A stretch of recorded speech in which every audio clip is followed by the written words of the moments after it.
Hey guys, how's it going? KRIPP'S here. We have yet another Diablo 4 build guide for you guys.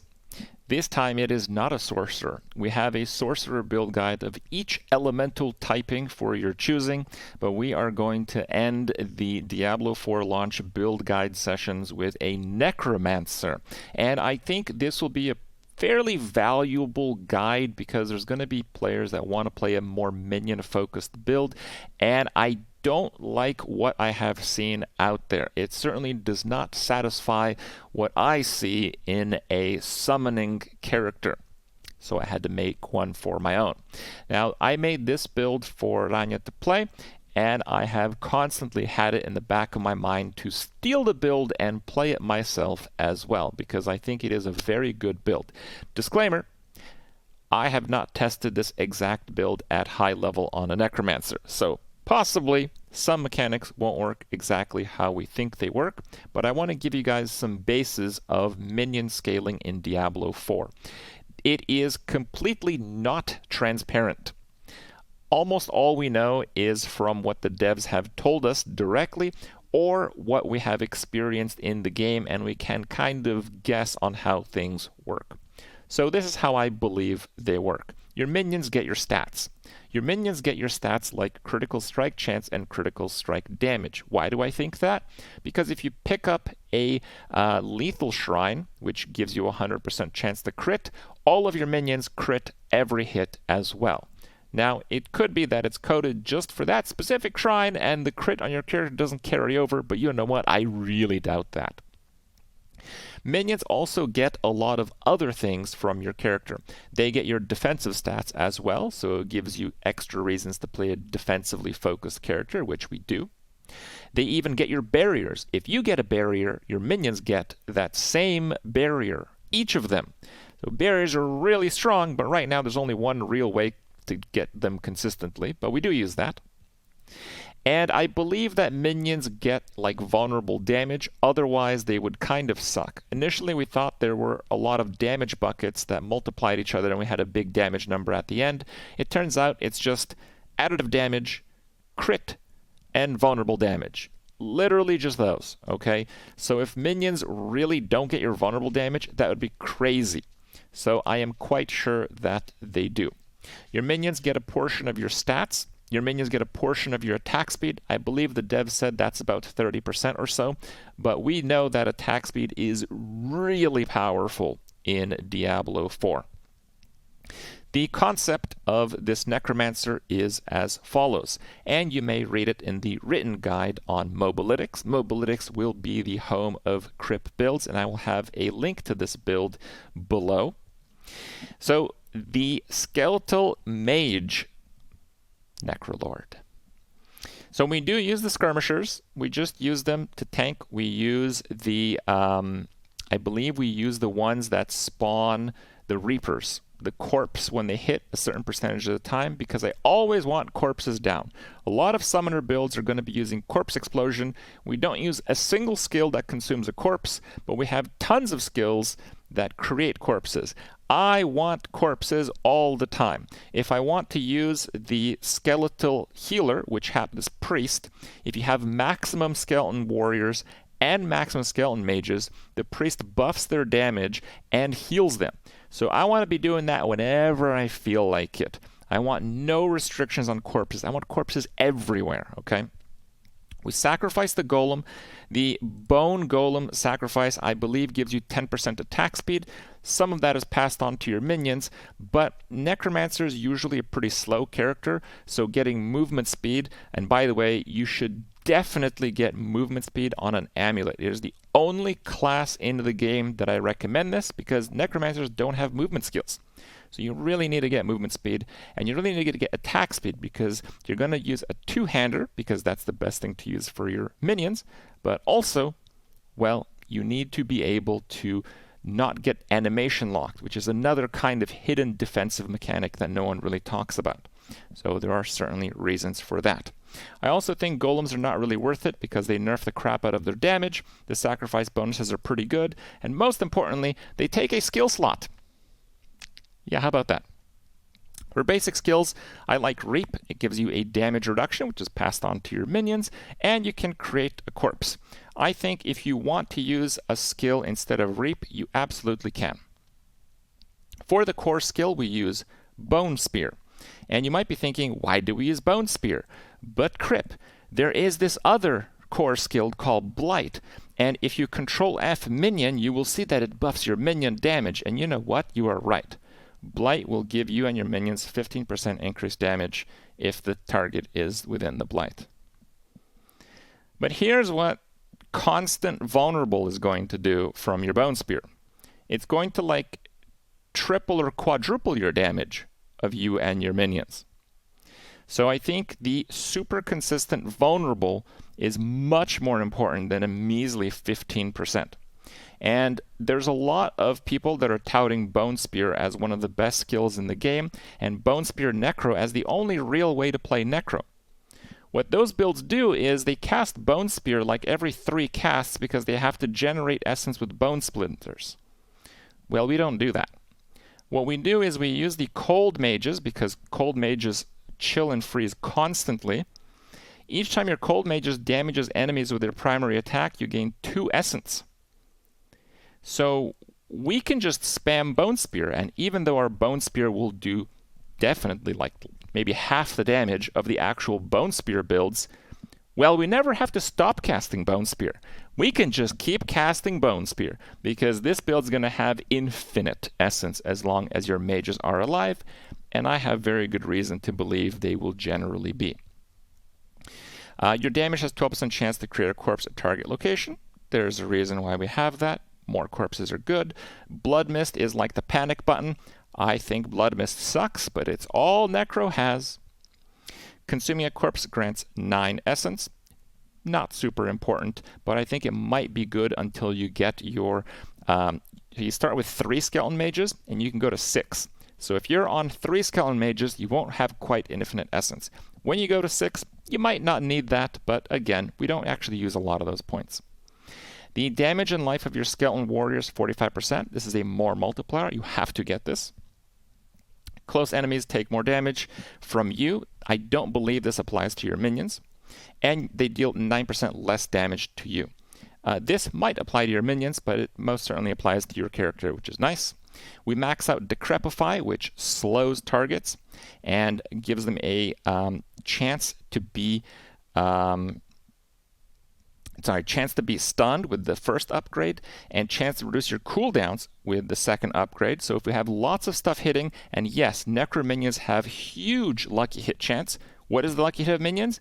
I don't know. Ask a dev. Maybe they'll tell you. But that's where we're at with minions and transparency. They buffed this in the Server Slam patch. Skeleton Mage Mastery increased the damage and life of your skeleton mages by 60%. This is a multiplier. And a little known fact is that amulets can get +2 to any passive as a stat. That is the best stat for an amulet, because that will turn your 60 more life and damage of your skeleton mages to 100, which is really nice. We definitely want that.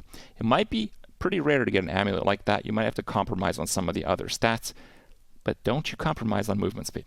Okay, don't you do that. When below 50 life, get 10% more healing. Maybe that works in your minions, I don't know.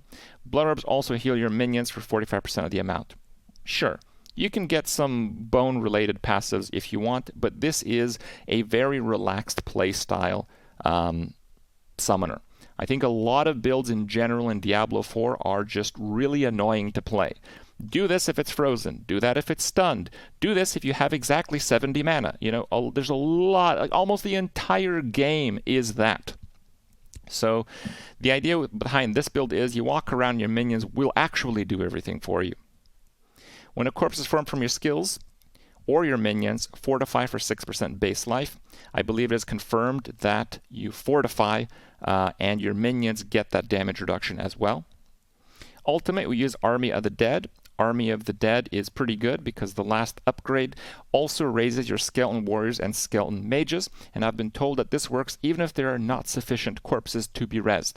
But in this build, that wouldn't really be a problem anyway. After you've been healthy for at least 4 seconds, you and your minions 12 attack speed.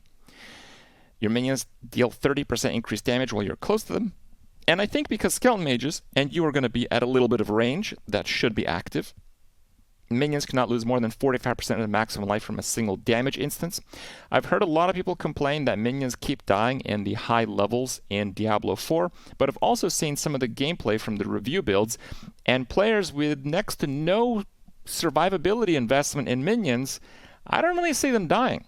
And if you hit those really high level nightmare dungeons where like everyone's getting one-shotted, well, your minions can't get one-shotted. So I don't know. There might be like a level range where the minions don't really hold up with their tankiness, but I think at the very end game where the damage really goes super crazy, this will ensure that you won't really be too badly off. And every 5 seconds, your skeleton priest healing will heal your skeletons for additional 60% of their maximum life, which is very nice as well. And if you have not taken damage, you and your minions get attack speed, and doubled if you have 7 or more minions, which you will, and certainly eventually, because the skeleton mage's count increase, I believe it's like a utility, but an amulet can get every single legendary power. So if you put that very specifically on your amulet, you can go from 2 extra mages to 3 extra mages, which I think is sizable enough, and we'll explain why. Your skeletons gain increased damage while they're alive, up to 30% after 10 seconds. We want to use that in a two-hander to double that bonus. That's a lot of damage. The barrier modifier, we actually got this in all the playable weekends and server slams. You guys know how that works pretty well. Basic skills grant damage reduction. The damage reduction is passed on to your minions. Each time one of your summoned minions damages an enemy, they gain 14% attack speed for 3 seconds, up to 42%. So attack speed is very powerful, more hits. While you have 7 or more minions, your minions gain 20% damage reduction. Deal 10% increased damage for each second you stand still. I believe this bonus is passed on to your minions because it actually increases your weapon damage on your character sheet. So that is pretty cool. And while Army of the Dead is active, your minions gain 70 to 100% of the attack speed and take 90% reduced damage. And I believe there is one missing. I had it here. Or maybe I messed it up. There is a Blizzard one. Yes, on boots. Every 10 seconds, your cold skeleton mages cast a blizzard that deals cold damage and continuously chills enemies for 8% over 6 seconds. So here's the thing, and this is from practice. I played this build without this, without really any legendaries. I certainly didn't have more than the 3 skeleton mages. Just because the skeleton mages attack fairly quickly, they do cold damage, they chill, and they have a high enough lucky hit to probably proc the stuns from your decrepified target curse. They were staggering a boss in like 10 seconds. So what I imagine is that this build, now your guys are casting Blizzard, which is one of the best stagger skills in the game. Their attack speed is juiced by like 200 to 300% if you have Army of the Dead up. And you have twice as many mages, I think this build will stagger the boss literally instantly. Which is why we use the Glyph of Control on a Necromancer. Necromancers can't get Aspect of Control, but they can get Glyph of Control. And while the first bonus is you deal increased damage to crowd control targets, I do not believe this works on a Necromancer. The secondary bonus does seem to function like Aspect of Control. 20 multiplier to stunned or frozen. Mobs in general in the instance will be stunned and frozen plenty, but I believe bosses will effectively take a massive amount of extra damage because you will stagger them instantaneously with this build. As we move up, Necros have some pretty alright legendary nodes, so you can start with Cult Leader. You and your minions 10% damage for each minion type you have active. We have 2 types. That's pretty good. That's a 20 multi. Dead Razor. So Paragon nodes get more minion damage modifiers. I believe that should work. Yes, that should work on this. It should work to the damage reduction more importantly. So there's a huge damage reduction. This is like, I mean, if we get this, I think to 21. So it'll be 160. Oh, there it goes. Yeah, so that'll give you either 26 or 52 straight damage reduction to your minions. Absolutely ridiculous in terms of its power. Another legendary node, while at least 2 corpses nearby, you gain 15% damage reduction. With no corpses, you deal 15 increased damage. It'll probably be that second one because there's going to be a lot of corpses around, but the nearby range is actually pretty small. Amplify. Enemies affected by curse skills take 10% more damage from you and your minions. Also very nice. What about the magic nodes around? Well, armor and huge dexterity. Remember, dexterity is crit chance. 21 dexterity is actually a noticeable amount of crit chance. And on this side, damage to injured. Now you might be thinking, wait, does that work on your minions? My answer is probably. Because it doesn't say that it's you do damage to injured enemies. It just says damage to injured enemies. So I think it's generic damage with a condition on the target. And I think if the condition on the target is met, I think it does apply to your minions. Up here we have the Flesh Eater. While the legendary node I don't believe is quite good enough, we can socket a 75 int damage with skeleton mages. So this is an enormous amount of damage with skeleton mages. This is like, Jesus, that's like 450% damage with skeleton mages. Crazy. And over here to the left, we have Bloodbath. And Bloodbath, we can get the exploit, which is the vulnerable damage glyph, of course. Damage while fortified, and a little bit of healing. I don't think the bonus on this one is particularly important. Or this one. So you can make this your last board. But there it is. What I believe to be not just a viable minion build, I think it will be a fantastic minion build. Your mages will be chilling and freezing everything. They'll be casting Blizzard at everything. The only real weakness of this build, I believe, is that it'll be fairly slow. And it'll be fairly slow because, well, the minions are just kind of slow and kind of just waddle around you. It won't be the type of build where you just like zoom through screens and kill everything.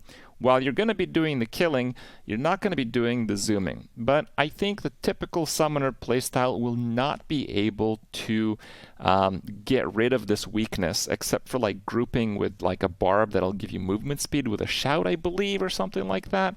That's basically your only option. But I think for the true summoner fans, you have what you've been waiting for, which I believe to be is a very strong minion build option for Diablo 4. Hope you guys enjoyed it, and we'll see you next time.